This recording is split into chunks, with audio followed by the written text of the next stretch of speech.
I don't know, that doesn't scream 600 horsepower.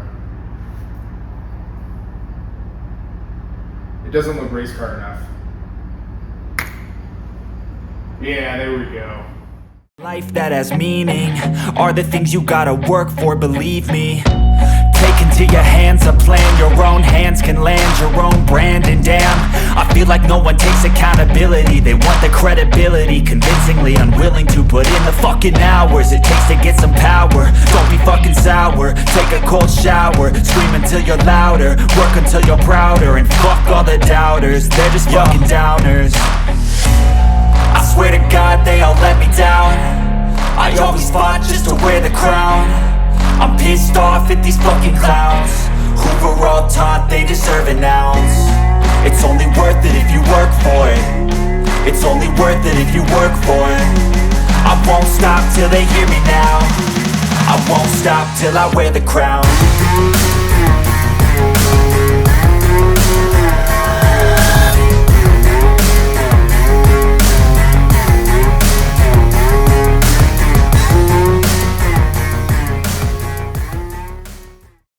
Now that looks more race car.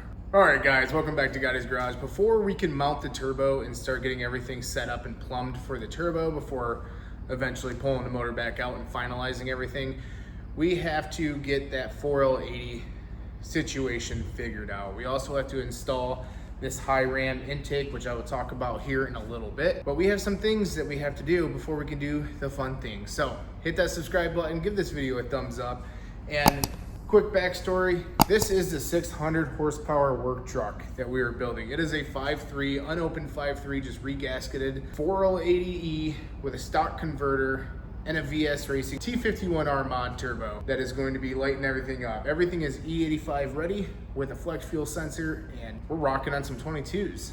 First thing I want to do is kind of get that truck pulled a little bit forward because it is a pain working so close next to the customer vehicle. I don't want to scratch it or anything like that. So we're going to drag the truck forward so we can get underneath of it, lift that transmission up by the pan, and then we can unbolt the 4L80 crossmember, and we got some modifications that we're going to be doing to that. It's been a while since it's been out of the corner. Wheel gap, gross. I know we have a plan for that. We're going to be working with the company soon to lower this truck and make it look way better. But for now, let's get the floor jack under there and we can start jacking up that transmission.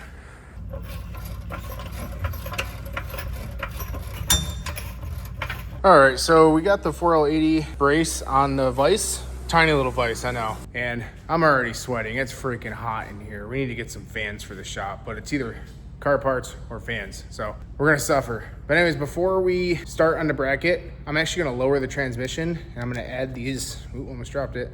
I'm gonna add these 4L80 to AN line fittings because all the trans lines are gonna be Evil Energy trans cooler stuff. Hopefully that is low enough so we can reach in there and thread those in. I should have lifted the truck first. All right, both of those are installed in there. Now, even though the engine and the trans is coming out of the truck, I just wanted to put them in there so I wouldn't lose them. They're not tight or anything, but that is just something that we're gonna have to put on the list. All right, so my thought process is we need to extend this out about 1 inch. So I'm gonna cut right where this little slot starts, and then we're just gonna weld on this right there, and that should do it. Now, I found this little bracket at work. It's the same thickness. Everything should work pretty well on that.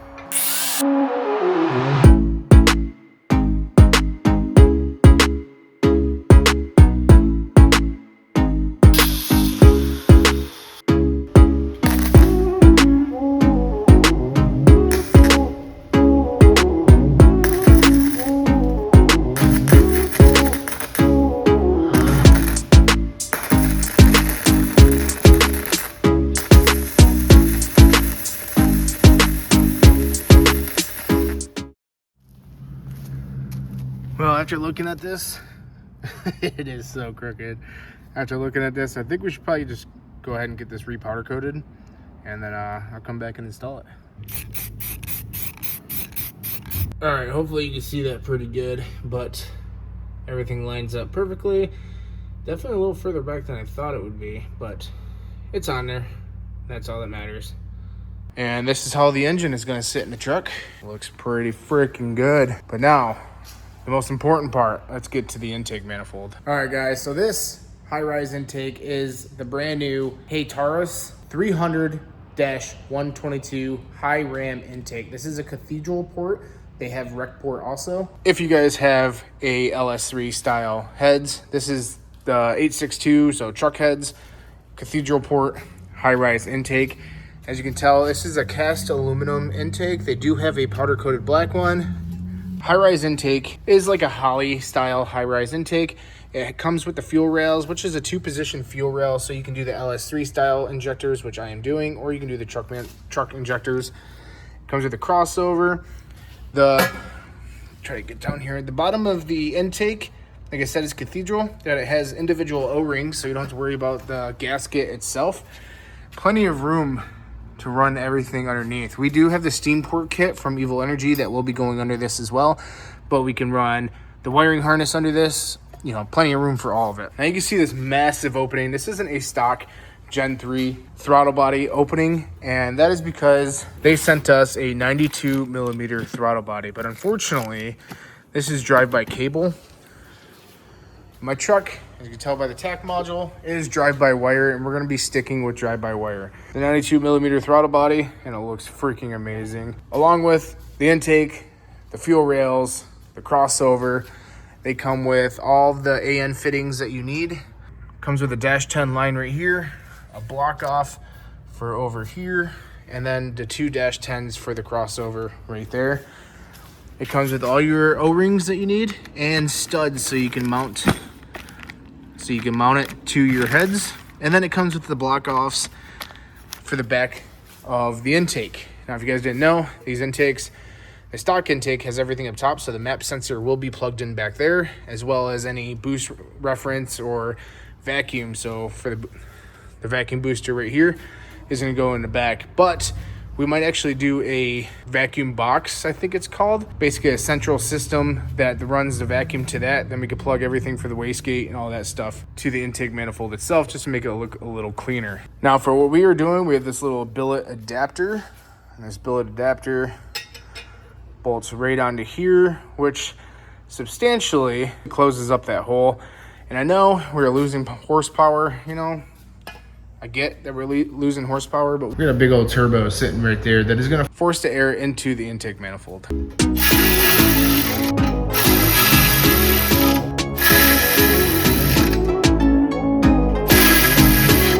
So far, everything threads in perfectly. Now, obviously, we need to get this thing cleaned up a little bit. It's definitely filthy, but just look at that.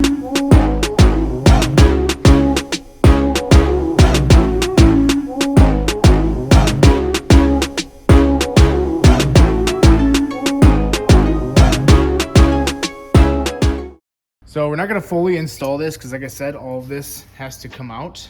But before we pull it all out, we have to get the turbo manifold on here. That way we can figure out what we're going to do with hose, you know, coolant lines, and build the crossover, all of that stuff. Like I said in the last video, we are using a shorty header right here. We'll cut this off, weld that shut because we don't need any of that EGR crap.